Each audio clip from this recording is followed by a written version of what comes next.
Assalamualaikum warahmatullahi wabarakatuh. Innal hamdalillah nahmaduhu wa nasta'inuhu wa nastaghfiruh wa na'udzu billahi min syururi anfusina wa min sayyiati a'malina. May yahdihillahu fala mudilla lah wa may yudlil fala hadiya lah. Asyhadu an la ilaha illallah wahdahu la syarika lah. Iqraran bi wa tauhida.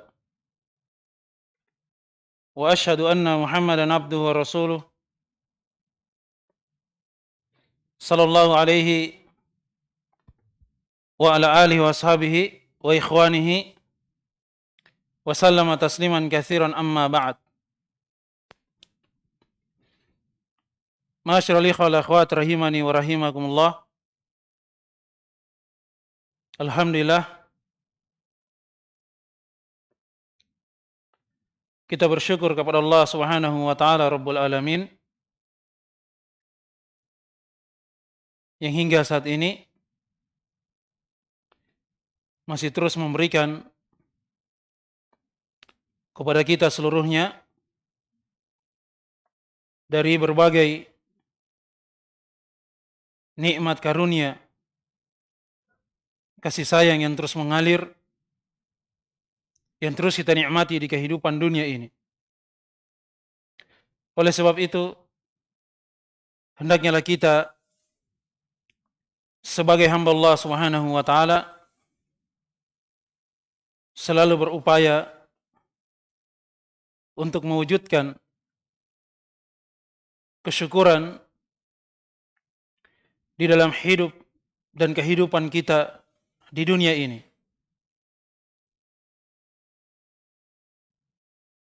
Dan jalur yang akan menjadikan seorang hamba agar dia dapat mensyukuri nikmat pemberian titipan dari Allah Subhanahu wa taala adalah dengan jalur menuntut ilmu agama. Dia selalu bersemangat untuk mempelajari agama Allah Subhanahu wa taala. Dengan ilmu agama itu dia akan memanfaatkan nikmat yang Allah Subhanahu wa taala anugerahkan kepada dirinya pada sesuatu yang mendatangkan kecintaan dan keridhaan Allah Subhanahu wa taala. Dan alhamdulillah pada kesempatan di sore hari yang berbahagia ini di tempat ini dengan izin Allah Subhanahu wa taala kita akan kembali melanjutkan kajian rutin kita di hari Jumat ba'dal asar dengan judul Risalah Haqqu Zawjaini, hak-hak suami dan istri. Risalah yang ringkas ini adalah untaian kalimat-kalimat nasihat dari Syekh Dr. Sulaiman ibn Salimullah Ruhaili hafidhahullah ta'ala. Pada beberapa pertemuan yang sebelumnya kita telah menguraikan dari poin pembahasan yang berkaitan dengan hak seorang suami yang merupakan kewajiban bagi setiap istri untuk dia berupaya memaksimalkan di dalam memenuhi dari hak suaminya terhadap dirinya. kita telah menguraikan dari beberapa poin. Yang ini wajib untuk diilmui oleh setiap para wanita, apalagi ketika dia sudah menikah, untuk bekal di dalam menjalani dari kehidupan rumah tangganya, agar selalu diberikan kebaikan dan keberkatan. Yang tentu harapan dari setiap suami dan istri yang berkeluarga, kebaikan dan keberkatan itu tidak hanya sebatas di kehidupan dunia saja, terus berlanjut sampai di negeri akhirat, di dalam surga Allah Subhanahu wa taala. Dan untuk menggapai dari nikmat tersebut, itulah dengan jalur menuntut ilmu agama. Agar seorang istri dia memahami ada kewajiban yang harus dia tunaikan, hak suaminya terhadap dirinya. Kalau dia tidak pernah belajar atau tidak ada keinginan untuk belajar, maka sulit untuk dia memahami apa kewajiban dia sebagai seorang istri terhadap suaminya. Oleh sebab itu dia perlu untuk belajar menuntut ilmu agama. Kemudian dari poin pembahasan yang berikutnya berkaitan dengan hak ya seorang istri. Ini kewajiban ya seorang suami, harus dia perhatikan. Jangan sampai dia abaikan, dia terlantarkan dari hak-hak istrinya kepada dirinya, yang merupakan kewajiban dia terhadap istrinya. Kata beliau, hafidhallahu ta'ala, hakuz zaujati, hak istri terhadap suami, kewajiban suami terhadap istrinya. Jadi sepasang suami istri ada hak dan kewajiban yang harus mereka tunaikan dan yang selalu harus mereka jaga. Jangan hanya sekedar menuntut haknya saja, tapi kewajiban diterlantarkan.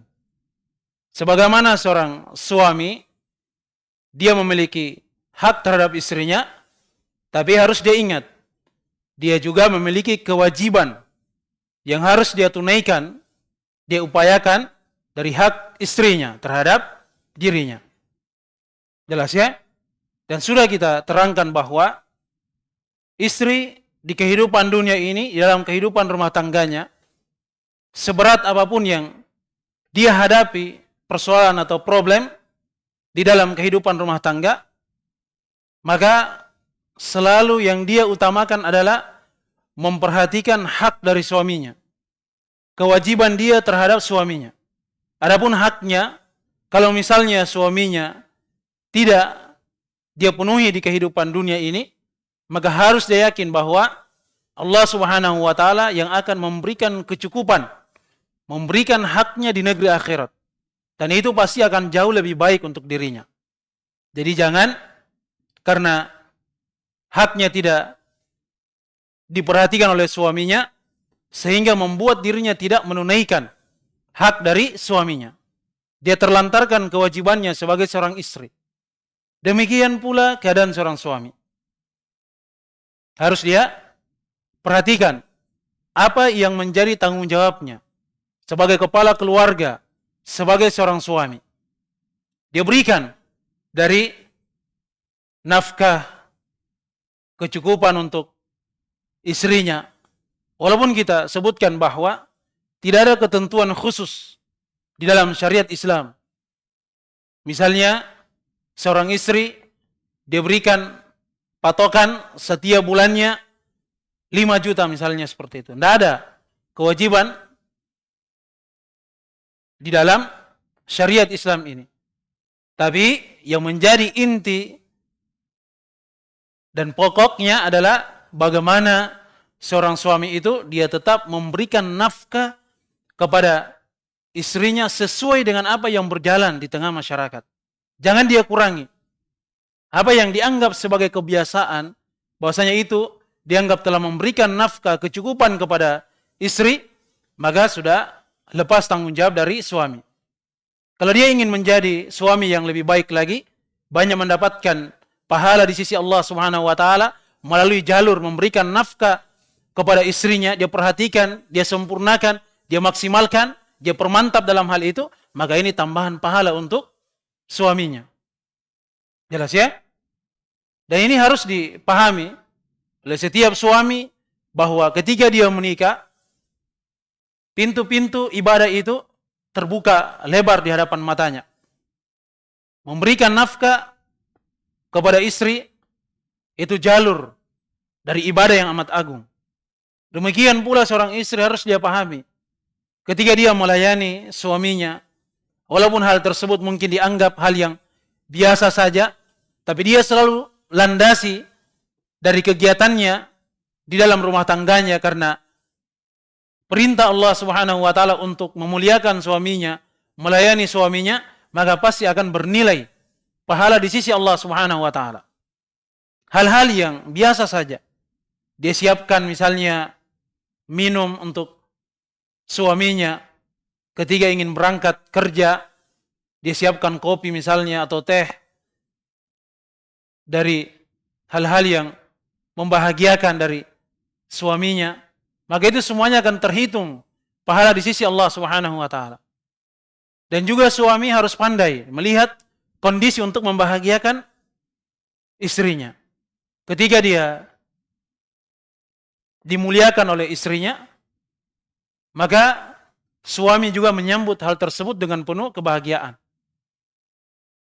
Jangan sampai kebahagiaan tersebut yang harusnya ada di tengah keluarganya berubah menjadi sesuatu yang tidak baik. Disiapkan makanan, disiapkan minuman, keluar dari ucapan suami, minuman ini terus, makanan yang seperti ini terus. Ini sudah sering. Tidak ada hal-hal yang baru. Ini saya sudah bosan untuk menikmati hal-hal yang seperti ini. Tapi segala sesuatu yang diberikan oleh istrinya berupa pelayanan sesuai dengan kemampuan istri, maka dia hargai hal tersebut. Jelas ya? Bagaimana caranya dia bahagiakan dari istrinya. Hal-hal yang sifatnya ringan, kalau istri dibahagiakan dengan pujian dari suami, itu akan memberikan pengaruh. Si istri itu langsung akan bahagia dengan pujian dari suaminya. Dan dia akan berpikir bagaimana untuk memaksimalkan pelayanan dia kepada suaminya.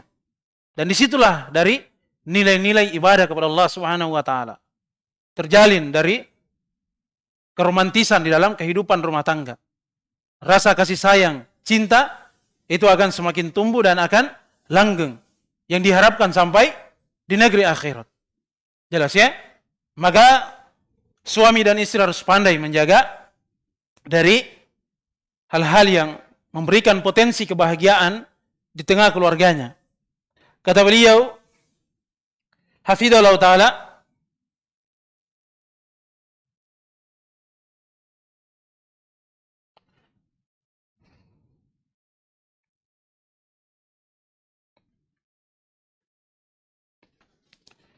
min haqqi zaujati ala zaujiha ayunfiqa 'alaiha bima jarratil 'adatu bihi wa yut'imaha idza ta'ama wa yaksuha idza iktasa.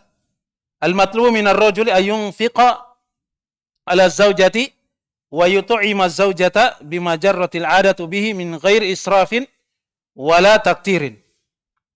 Fala yabkhalu 'alaiha bima 'indahu duna ma jarrat bihil 'adatu. Wala yaziduha fawqa ma yutiq fawqa ma jarrat bihil 'adah. Lianna an-nabiy sallallahu alaihi wasallam yaqul walahun 'alaikum rizquhunna wa kiswatuhunna bil ma'ruf.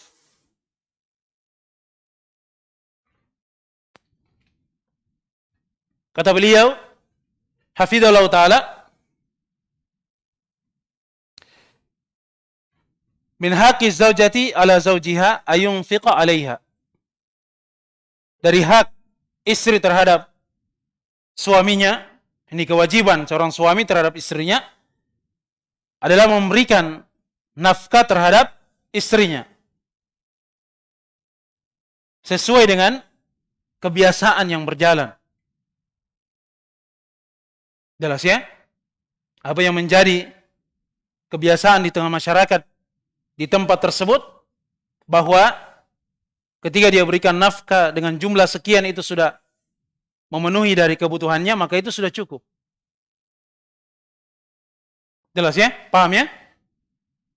Kemudian dia memberikan makan kepada istrinya. Dan juga dia memberikan pakaian. Tapi ini harus diingat. Kalau kita, ya seorang muslim, suami yang saleh, maka harus dia perhatikan ketika dia memberikan makan kepada istrinya, kepada putra dan putrinya. Harus dia periksa. Dia pastikan bahwa apa yang dia berikan itu dari penghasilan harta yang halal, agar memberikan kebaikan dan keberkatan. Jadi jangan sampai karena tuntutan dari istrinya secara berlebihan kepada suaminya, memberatkan suaminya, akhirnya suaminya karena misalnya hasil dari pekerjaan atau usaha yang dia jalani tidak mencukupi dari tuntutan istrinya, akhirnya dia cari dari jalur-jalur yang diharamkan dalam agama ini. Oleh karenanya, sering kita ingatkan, istri itu harus pandai mensyukuri pemberian dari suaminya. La yashkurullah man la yashkurun nas. Itu kata Nabi kita alaihi salatu wassalam. Tidaklah dikatakan seorang hamba itu dia benar kesyukurannya kepada Allah Subhanahu wa taala sampai dia berterima kasih terhadap pemberian orang lain. Dan ketika dia adalah seorang wanita, istri, maka yang semestinya dia harus untuk berterima kasih dari pemberian orang lain adalah pemberian suaminya. Apa yang diberikan oleh suaminya, apabila itu adalah hal yang halal, dari usaha yang halal, maka harus dia syukuri. Jangan terlalu banyak mengeluh. Jangan terlalu banyak memberatkan suaminya. Sebagian dari istri itu, dia banding-bandingkan suaminya dengan suami tetangganya atau kawan-kawannya.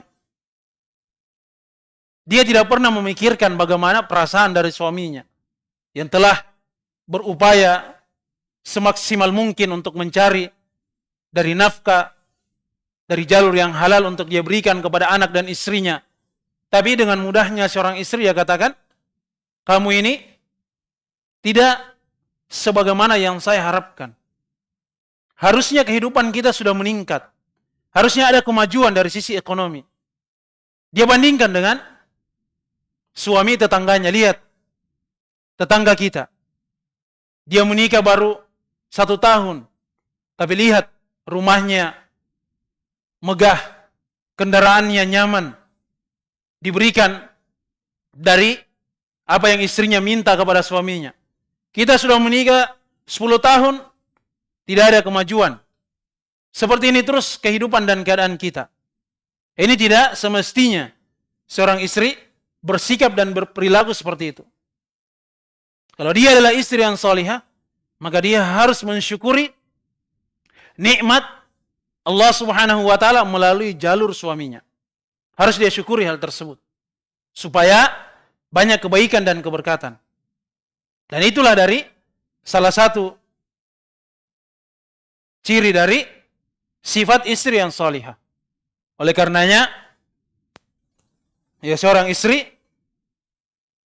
harus dia belajar. Dia menuntut ilmu agar dia tahu bagaimana sikap yang semestinya kalau dia bersikap di hadapan suaminya. Oleh karenanya, ya para istri yang terdahulu dari istri-istri yang salihah, mereka ketika suaminya keluar untuk mencari nafkah, mereka memberikan pesan, wa iyyakum wa kasbal haram. Fa inna nasbiru 'alal ju'i wal 'atash wa la nasbiru 'alan nar. Hati-hati kalian, wahai suami, dari usaha-usaha yang diharamkan Sesungguhnya kami itu bisa bersabar dari menahan lapar dan juga dahaga. Tapi kami tidak bisa bersabar terhadap jilatan dari panasnya api neraka. Ini harusnya seorang istri. Kalau dia bersabar dari apa yang Allah Subhanahu wa taala rizkikan untuk dirinya melalui jalur suaminya, maka itulah letak kebahagiaan. Di dalam riwayat Muslim, kata Nabi kita Muhammad sallallahu alaihi wasallam, "Qad aflaha man aslama wa ruziqa kafafan wa qanna'ahu Allahu bima ata." Qad aflaha man aslama. Maka sungguh telah bahagia, telah selamat, telah beruntung siapa yang berislam. Kalau dia seorang muslim, muslimah, itu keselamatan, keberuntungan, kebahagiaan. Kemudian waruziqa kafafan. Dan dia diberikan rizki yang cukup untuk dirinya. Sehingga tidak berlebihan dari kehidupannya. Dia dijaga dan diselamatkan dari sifat kikir, boros. Wa qannahu Allahu bima ata. Dan sifat yang ketiga, Allah Subhanahu wa taala menganugerahkan kepada dirinya dari sifat qanaah. Merasa cukup dengan apa yang dia nikmati di kehidupan dunia ini. Maka ini akan menjadikan seorang hamba itu akan hidup bahagia, penuh dengan kebaikan. Jelas ya? Di dalam riwayat yang lain, kata Nabi kita Muhammad sallallahu alaihi wasallam, "Laisal ghina an kathratil ard, walakinnal ghina ghinan nafs." Bukanlah kekayaan itu dengan banyaknya harta benda yang kita miliki. Tapi kekayaan itu letaknya adalah kecukupan di dalam hati. Jelas ya? Kalau hatinya sudah merasa cukup, bahagia, maka itulah letak kebahagiaan yang sesungguhnya. Tapi kalau harta benda dan dia tidak diberikan kecukupan dalam hatinya, sebanyak apapun yang dia miliki, pasti dia tidak akan pernah merasakan kebahagiaan. Dia akan selalu menginginkan sesuatu yang berlebihan. Kalau ada orang-orang yang mendapatkan nikmat seperti dirinya, pasti dia akan merasa tersaingi. Ada sifat-sifat hasad yang akan muncul. Karena tidak mensyukuri nikmat yang Allah Subhanahu wa taala berikan kepada dirinya. Tidak pernah merasa puas. Jelas ya? Maka ya seorang istri hendaknya dia selalu bersyukur akan pemberian dari suaminya. Suami ketika dia memberikan nafkah, memberikan makan, dia periksa. Dari hal yang halal, dia berikan kepada anak dan istrinya. Sesuatu yang haram, dia tinggalkan, dia jauhkan hal tersebut dari anak dan istrinya. Jangankan sesuatu yang jelas haramnya. Yang tidak jelas saja, ada keraguan di dalamnya, halal atau haram, harus dia tinggalkan hal tersebut. Dalam riwayat At-Tirmidzi, kata Nabi kita Muhammad sallallahu alaihi wasallam, "Da' ma yaribuk ila ma la yaribuk." Tinggalkanlah dari segala sesuatu yang meragukan kalian kepada apa yang meyakinkan untuk dirimu. Itu yang dia pegang, itu yang dia ambil, itu yang dia nikmati untuk kehidupan keluarganya. Saya yakin bahwa kalau seorang suami yang jujur, dia cinta kepada anak dan istrinya, dia tidak akan pernah rela untuk memberikan sesuatu yang haram kepada anak dan istrinya. Jelas ya? Pasti dia akan periksa dari usaha yang dia lakukan. Halal atau haram. Kemudian kata beliau, hafizallahu ta'ala, wa yaksuha idat tasa. Dan juga dia memberikan pakaian. Apa yang dia mampu, dia berikan kepada istrinya berupa pakaian. Dia juga memiliki pakaian. Sebagaimana dia memiliki pakaian, maka juga dia memiliki kewajiban untuk memberikan pakaian yang layak kepada istrinya. Nah, ini juga harus diperhatikan. Bukan sekedar dia berikan pakaian saja, tapi harus diyakini bahwa apa yang dia berikan kepada istrinya, kalau hal tersebut melanggar dari syariat Islam, sesuatu yang haram, pasti dia juga akan mendapatkan akibat dari hal itu. Dia akan menanggung juga dosanya. Maka ketika dia berikan pakaian, Maka dia lihat, pakaian itu sesuai dengan tuntunan syariat atau tidak. Jangan sekedar dia berikan pakaian saja. Ternyata pakaian yang dia berikan kepada istrinya, pakaian yang terbuka, tidak menutup dari auratnya. Demikian pula pakaian yang dia berikan kepada putrinya. Kalau misalnya anak perempuannya sudah tumbuh dewasa, sudah wajib untuk menjaga auratnya, maka jangan sekali-kali dia berikan pakaian yang membuka atau mempertontonkan auratnya. Ini harus dia jaga. Istrinya juga harus dia perhatikan pakaiannya. Dia berikan pakaian yang betul-betul menutup dari auratnya. Para wanita juga harus dia faham bahwa fungsi dari pakaian itu adalah hanya sekedar untuk menutup dari aurat. Bukan untuk berhias. Kebanyakan para wanita, dia mengira bahwa ketika dia pakai pakaian itu, dia juga berhias dengan pakaian itu. Menutup aurat. Tapi pada pakaiannya itu dia menampilkan dari perhiasan-perhiasannya. Ada corak-coraknya, ada manik-maniknya. Yang akan memberikan pengaruh yang tidak baik untuk para lelaki. Yang melihatnya akhirnya terpengaruh, terlintas dari pikiran-pikiran yang jelek, yang buruk terhadap pakaian wanita itu. Maka seorang wanita harus dia pandai menjaga dirinya. Pakaian diwajibkan untuk dirinya sesuai dengan tuntunan syariat hanya sekedar menutup auratnya, tidak lebih dari itu. Jelas ya? Harus dia pahami hal tersebut. Jangan sampai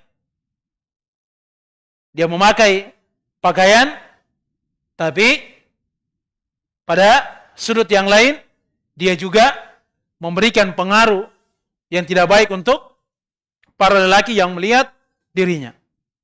Ini harus dia jaga, harus dia perhatikan. Dan ini tugas dari para suami. Perhatikan pakaian dari anak dan istrimu. Kelak nanti di hari kemudian engkau akan ditanya akan hal tersebut. Jelas ya? Kalau seorang wanita ingin berhias, maka cukup dia berhias di hadapan suaminya. Dia adalah milik dari suaminya. Kalau dia ingin tampil cantik, berhias, berdandan, maka tidak diperbolehkan kecuali hanya untuk suaminya saja. Dan itu akan bernilai pahala di sisi Allah Subhanahu wa taala. Kalau dia berhias untuk orang lain, maka justru itu akan memberikan dosa, keburukan untuk dirinya dan juga bagi orang lain. Paham ya? Oleh sebab itu, para suami harus mereka waspada, apalagi di masa ini. Hati-hati dengan banyaknya tersebar dari aplikasi-aplikasi yang buruk, yang tidak baik. Terkadang para wanita memang dia tidak keluar dari rumahnya. Dia berada dalam rumahnya, menetap di rumahnya, di dalam kamarnya. Tapi segala keburukan dengan mudahnya bisa dia akses melalui gadget media sosial yang dia pegang. Para orang tua di masa ini, para suami sebagai kepala keluarga yang punya tanggung jawab, kalau dia punya istri, punya anak perempuan, maka perhatikan istrinya, anak-anaknya dari media sosial yang mereka pegang. Apa yang mereka lakukan? Banyak hal-hal yang tidak baik, hal-hal yang buruk yang bisa mereka lakukan dengan media sosial yang mereka miliki. Memang kelihatannya dalam rumah saja bagus, tidak keluar sesuai dengan tuntunan di dalam agama kita. Allah Subhanahu wa taala yang telah memerintahkan hal tersebut, wa qarna fi buyutikunna. Diperintah untuk menetap di rumahnya, kewajiban bagi para wanita. Wanita itu identik dengan rumah. Bukan suka keluar rumah, keliuran sana sini. Bagus kalau dia sudah menetap di rumahnya. Tapi orang-orang kufar, orang-orang munafik itu memahami hal tersebut. Mereka terus berupaya mencari cara bagaimana agar kerusakan itu tetap menyentuh dari para wanita muslimah. Walaupun mereka tidak keluar dari rumahnya, terkurung dalam kamarnya, tetap mereka mencari jalan agar bisa merusak para wanita muslimah walaupun berada di dalam rumahnya. Yaitu dengan jalur apa? Media sosial. internet yang mereka pegang, segala keburukan yang ada di ujung dunia, timur, barat, utara, selatan, bisa dengan mudah mereka dapatkan melalui gadget mereka. Ini hati-hati untuk para suami. Jangan sampai mereka tidak memperhatikan hal tersebut. Kemudian kata beliau, hafizallahu ta'ala, al-matlubu minar rajul ayunfiqa ala zawjati ayut'imu zawjata bima jarratil 'adah. Ini sudah kita jelaskan ya. Memberikan nafkah secara zahir dan secara batin. Jelas ya? Kalian sudah berkeluarga ya, paham ya?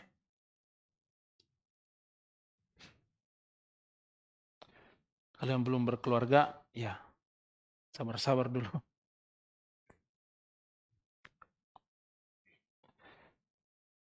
Min ghairi israfin wala taktirin.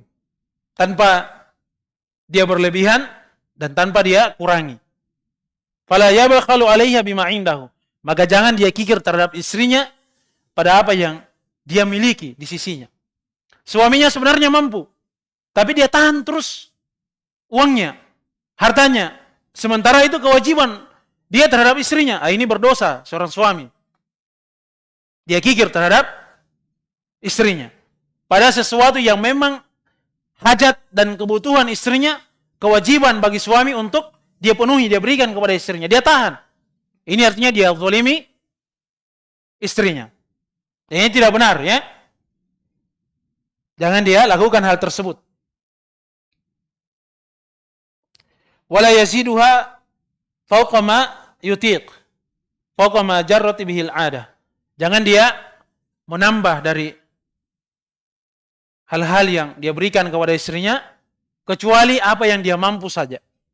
Kalau sudah dia cukupi, terpenuhi dari kewajibannya, alhamdulillah. Jangan dia paksakan dirinya pada sesuatu yang dia tidak mampu. Karena ini akan menjadi sebab sesuatu yang tidak baik. Hal yang dipaksakan itu biasanya akan memancing hal-hal yang tidak baik. Dia paksa dirinya, dia berikan, padahal tidak sesuai dengan kemampuannya. Akhirnya, dia cari dari jalur-jalur yang tidak dibenarkan dalam agama kita. Jelas ya? Kemudian kata beliau, hafizallahu ta'ala, ini berdasarkan ucapan dari Nabi kita Muhammad sallallahu alaihi wasallam, walahunna alaikum rizquhunna wa kiswatuhunna bil ma'ruf. Dan untuk mereka, kewajiban bagi kalian adalah memberikan rizki untuk mereka dan pakaian untuk mereka dengan sesuatu yang ma'ruf, yang layak, yang baik. Jangan dia terlantarkan istrinya. Jangan dia sepelehkan dari hal-hal yang seperti ini. Ini kewajiban yang harus dia tunaikan, yang pasti akan ditanya di negeri akhirat akan hal tersebut. Jelas ya? Dan tentu dari hal yang lebih utama adalah bagaimana dia memberikan pendidikan kepada anak dan istrinya. Diajarkan dari ilmu agama. Ini kewajiban yang harus dia tunaikan kepada istrinya. Kita sebagai seorang suami yang sudah berkeluarga,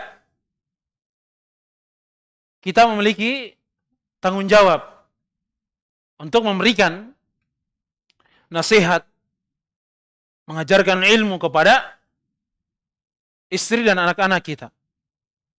Kita perhatikan bagaimana dari ibadahnya kepada Allah Subhanahu wa taala.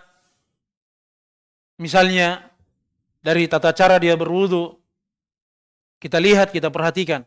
Ada yang keliru, kita ajarkan. Tata cara dia sholat.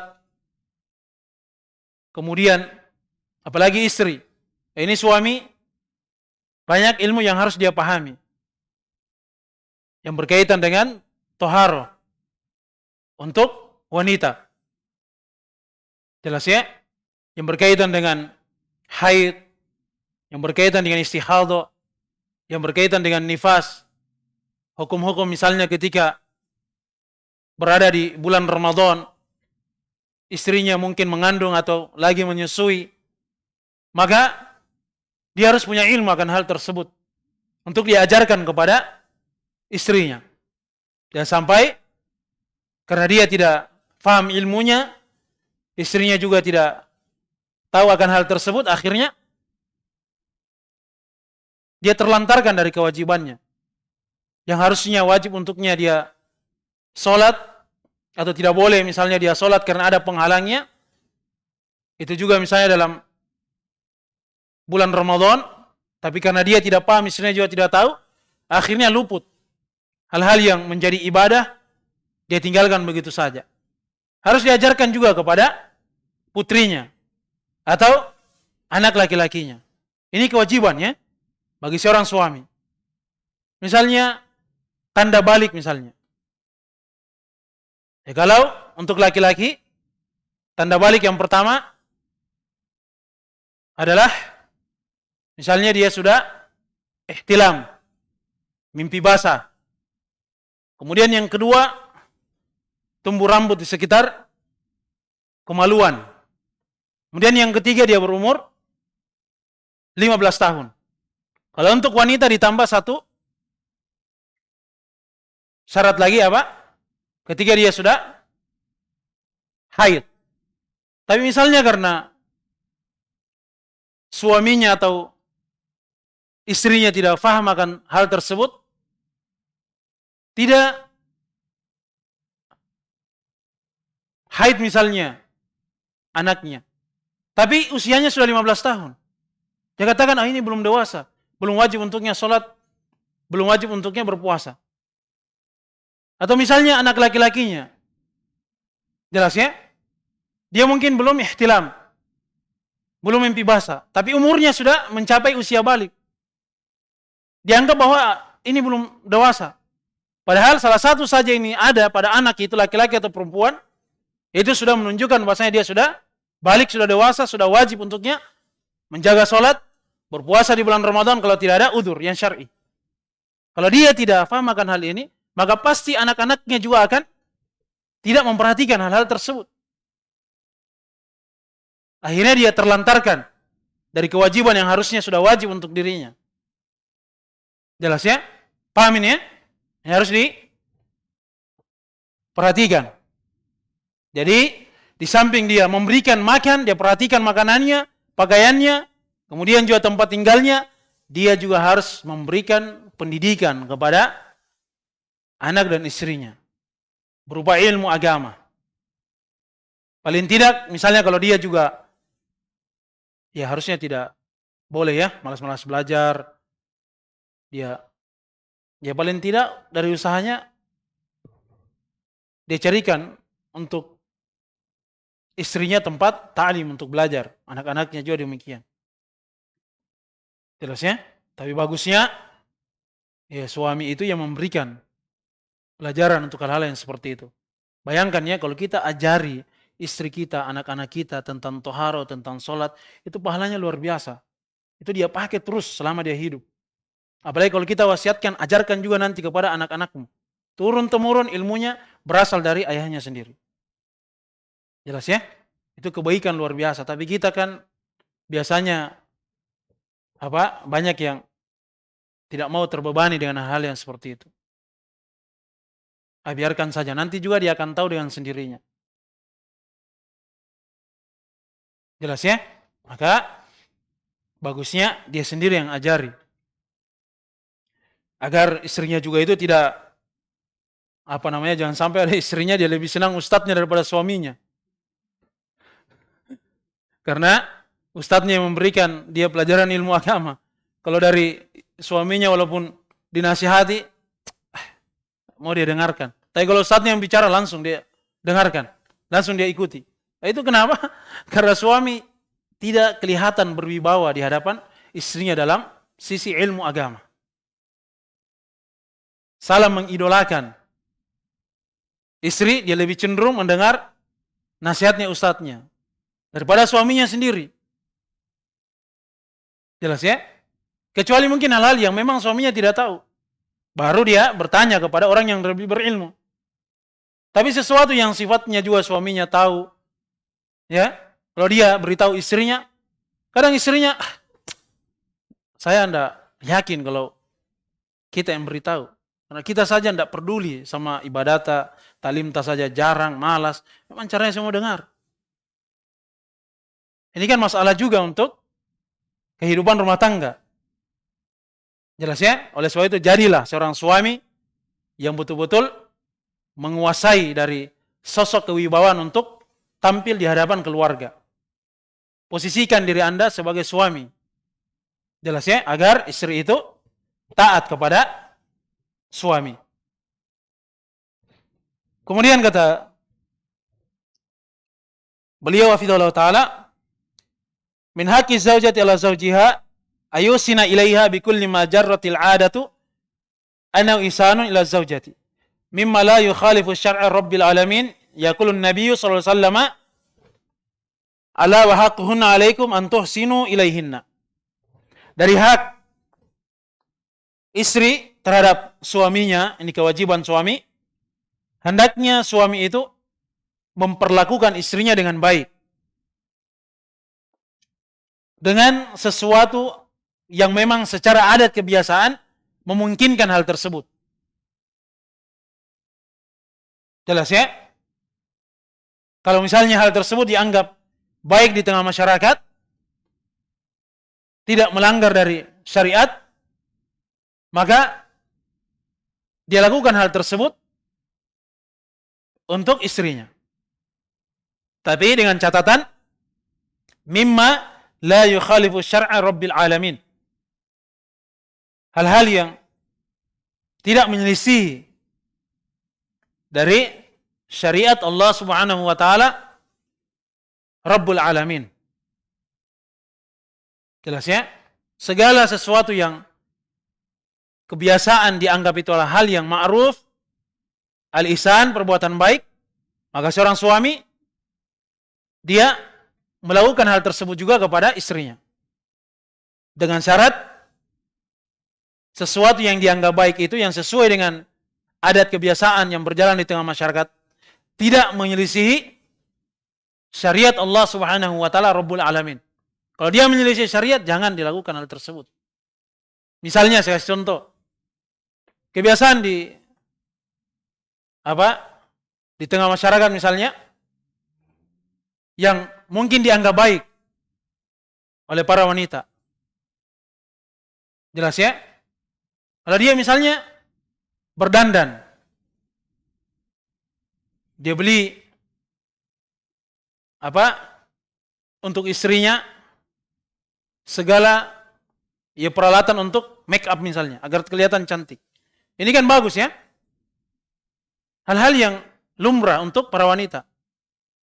Tapi karena hal tersebut dia pakai untuk di tempat umum, dia perlihatkan juga untuk orang lain yang bukan mahramnya, ini kan hal-hal yang melanggar dalam syariat Islam. Maka kalau sifatnya yang seperti itu, jangan dia berikan kepada istrinya. Kalau dia ingin berikan, maka diajarkan dulu kepada istrinya. Kalau istrinya sudah mengetahui tentang ilmunya, baru dia berikan. Kalau ingin berhias, tampil cantik di hadapan suami. Jangan dia perlihatkan untuk orang lain. Jelas ya? Ini ciri dari wanita yang terbaik, kata Nabi kita Muhammad SAW. Sarrathu idza nadhara ilaiha. Yaitu dia selalu membahagiakan suaminya ketika suaminya itu memandang dirinya. Selalu membahagiakan. Suami merasa nyaman dan sejuk melihat istrinya. Bukan membahagiakan suami orang lain dengan dia berpenampilan. Jelas ya? Maka ini harus diperhatikan. Hal-hal yang sifatnya baik di tengah masyarakat, sepanjang tidak melanggar syariat Allah Subhanahu wa taala, maka itu adalah hal yang diperbolehkan. Jelas ya?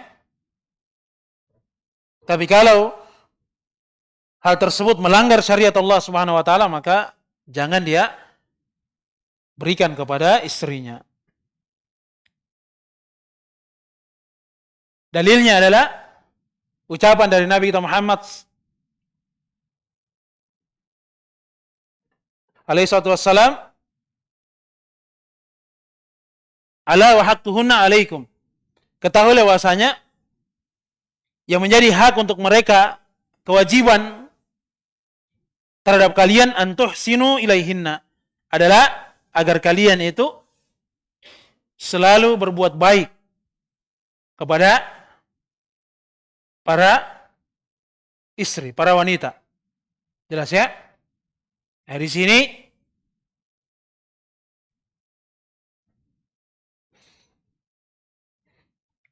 disebutkan antuhsinu.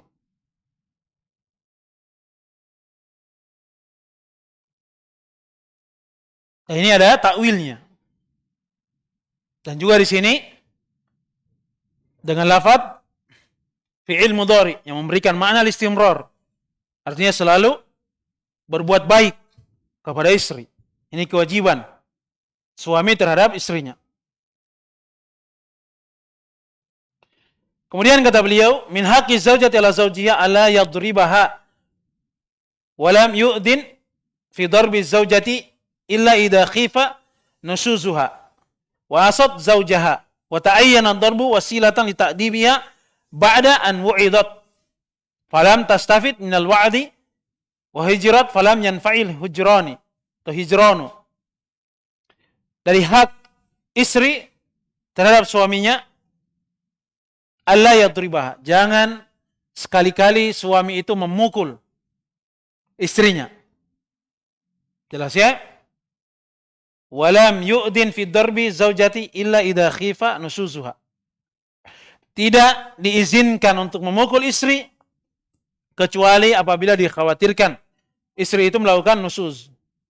Jelas ya? Dan ini nanti akan kita sebutkan ya dari rincian pembahasannya pada pertemuan yang akan datang.